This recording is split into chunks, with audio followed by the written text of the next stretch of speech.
తిరుపతిలో నిన్న రాత్రి తొక్కిసలాట జరగడం, ఇవాళ ఉదయం దాకా జరిగిన పరిణామాలు, ఆ తర్వాత ఇప్పుడు కంటిన్యూస్గా వార్తలు ఇస్తూ వస్తున్నారు. సరే, పత్రికలు రాసిన ఒక ఎత్తు అయితే టీవీలు ఎప్పటికప్పుడు బ్రేకింగ్లు ఇస్తున్నారు, వార్తలు ఇస్తున్నారు. గతానికి ఇప్పటికున్న తేడా చూడండి.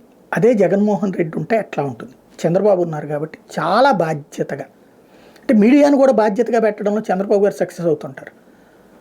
భయపెట్టడంలో జగన్ సక్సెస్ అయ్యాడంటే, సక్సెస్ అయ్యి ఉంటే జగన్ అట్టెందుకు దెబ్బతింటాడు?